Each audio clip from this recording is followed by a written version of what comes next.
किसी ओटले पर बैठकर पत्ते घिसने से या व्यर्थ की बात करने से तुम्हारी जिंदगी पूरी नहीं होगी।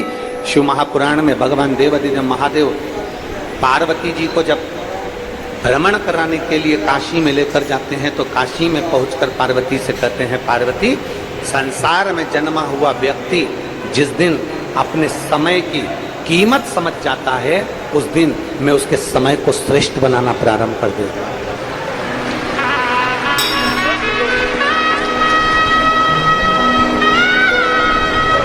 आप समय की कीमत को समझो।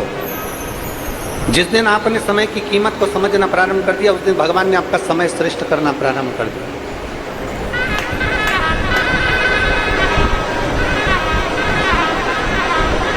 जिस दिन आपने समय की कीमत को जानना प्रारंभ कर दिया कि मेरा समय मुझे अमूल्य बनाना है, कीमत वाला बनाना है, मेरा समय व्यर्थ नहीं जाना चाहिए। अब यहाँ पर देखो, अब यहाँ पर जितने लोग आए हैं ना, 1 बजे से 4 बजे तक कथा है। जो जानते हैं कि कथा की कीमत क्या है, जो जानते हैं कि शिव महापुराण सुनने के बाद मेरा बाबा मुझे खाली नहीं भेजेगा, वो अपनी कथा में चित्त लगाकर, मन लगाकर, मौन होकर आराम से कथा को सुनते हैं, अपना ध्यान पूरा कथा में लगाकर बैठते हैं। और जिनको कथा की कीमत ही नहीं मालूम ना, जिसको इस डायमंड की, इस हीरे की, इस कोहिनूर हीरे की कीमत नहीं मालूम ना, वो व्यर्थ में उसको बटोर कर ले जाना भी नहीं चाहता, वो ध्यान देना भी नहीं। कीमत जानिए। इस चिलचिलाती हुई गर्मी में 46 डिग्री टेम्परेचर है आज। अब 46 डिग्री टेम्परेचर के अंदर आप सब 2-2, 3-3 घंटे पहले आकर बैठे हो। 1 बजे से 4 बजे तक कथा तुम्हें सुनना है तो तुम्हारा ध्यान, तुम्हारा केंद्र, तुम्हारी बुद्धि, तुम्हारा चित्त, तुम्हारा हृदय शंकर के चरणों में होना चाहिए। शिव चरणारविंद। अपने समय की जिसने कीमत जान ली, जो अपने समय को पहचान गया, जिसने अपने समय की कीमत को जान लिया, शंकर भगवान माता पार्वती जी से काशी में कहते हैं कि जो अपने समय की कीमत जान जाता है उसके समय को बदलने में देरी नहीं लगती, मैं स्वयं आगे रहकर उसका समय बदल दूंगा। समय की कीमत को जानो।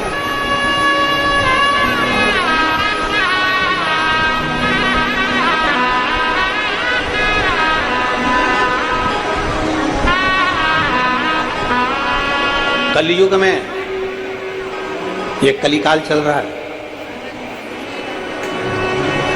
कलयुग में कोई आपको स्वीकार करने को तैयार नहीं होगा। पत्नी ने जो वचन किए, पत्नी ने जो बात करी, पति हो सकता है उसको स्वीकार करे ना करे। पति ने कुछ कहा, पत्नी स्वीकार करे कि नहीं करे मालूम नहीं। भाई ने कुछ कहा, भाई स्वीकार करे कि नहीं मालूम नहीं।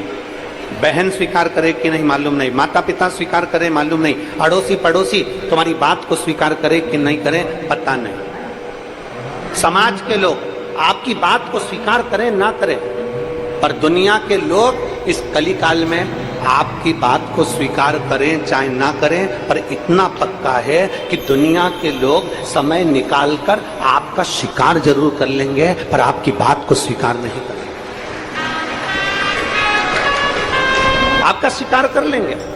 दुनिया के लोग लगे रहेंगे कि मौका मिलना चाहिए कहने के लिए। जैसे ही कोई मौका मिला ना और आप किसी पड़ोसन के दरवाजे पर रोने के लिए गए, आप किसी पड़ोसन के दरवाजे पर अपनी बात कहने के लिए गए कि मैं तो बहुत दुखी चल रही हूँ, मुझे बहुत तकलीफ है, मुझे बहुत कष्ट है, आप अपने पड़ोसी क्या कहने के लिए गए। वो पड़ोसन तुम्हारा शिकार करना चाहती है। वो पड़ोसन एक ना एक जगह जाकर जरूर कहेगी कि पहले तो सेठानी बनकर घूमती थी, अब जगत में रोती फिर रही है।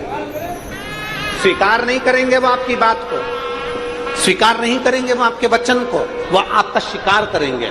इसलिए शिव महापुराण की कथा कहती है, जगत में किसी के आगे मत जाकर रोइए, द्रौपदी से सीख लो। द्रौपदी ने अपने धृतराष्ट्र गांधारी काका ससुर से कहा, मेरा चीर खींच रहा है। काका ससुर तुम तो बोलो। धृतराष्ट्र कहते हैं मेरी आंखें नहीं है। गांधारी कहती है मेरी आंखों पर पट्टी बंधी है। भीष्म पितामह कहते हैं मैंने दुर्योधन के घर का अन्न खाया। गुरु द्रोणाचार्य मना कर देते हैं, सारी की सारी सभा मना कर देती है। पांडव तक उठकर द्रौपदी के चीर को नहीं बचाते, तब द्रौपदी को समझ में आ गया कि ये पूरा संसार केवल देखने वाला है और तुम्हारे पर ठिठोली करने वाला है। ये पूरा संसार केवल तुम पर उंगली उठाने वाला है। ये पूरा संसार केवल तुम्हारी खामियां देखने वाला है। ये पूरा संसार तुम्हारी गलतियों को छांटने वाला है। तुम्हारी अच्छाई तुम कितना भी कर लो, अच्छाई थोड़े दिन करोगे लोग भूल जाएंगे, पर बुराई जीवन पर्यंत तक निकालते रहेंगे। द्रौपदी समझ गई ये यहाँ जितनी सभा में बैठे हैं ये कोई मेरा साथ नहीं देंगे। जब द्रौपदी ने जान लिया कि ये सब व्यर्थ है, तब द्रौपदी ने भगवान कृष्ण को पुकारा और मेरा ठाकुर आकर द्रौपदी का चीर बढ़ाकर चला गया। एक दिन आप भी जान जाओगे, नाते रिश्ते कुटुंब कबीले परिवार से सब जितने भी हैं इनको पहचान जाओगे एक दिन। और अंत समय प्रभु वचन दिया तो आए ना आए प्रभु कुटुंब कबीला, अंत समय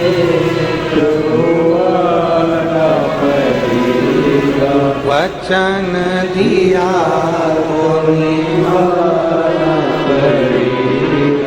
शिव ने जन्म दिया, शिव तक की यात्रा है।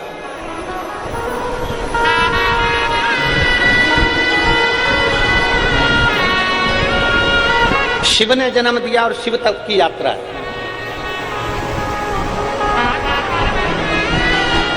मरने के बाद आखिरी में अभी कहीं पर भी घूम लो फिर लो, पर मरने के बाद आखिरी में तो मेरे शंकर के करीब ही जाना, अंत समय में तो मेरे देवादिदेव महादेव के नजदीक में ही जाना, अंत समय में तो मेरे शंकर के करीब ही पहुंचो, अंत समय में तो जाना शमशान ही है, पहुंचना उसके पास। एक बहुत सुंदर कथा आती है,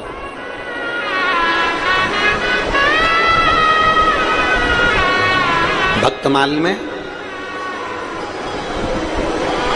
एक संत गोरा कुमार की कथा आती है। गोरा कुम्हार था,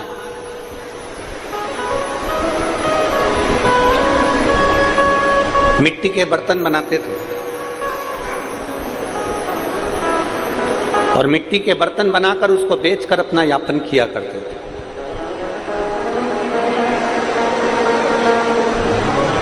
गोरा कुमार जिनकी माता का नाम रुक्मणी था और पिता का नाम माधव जी था।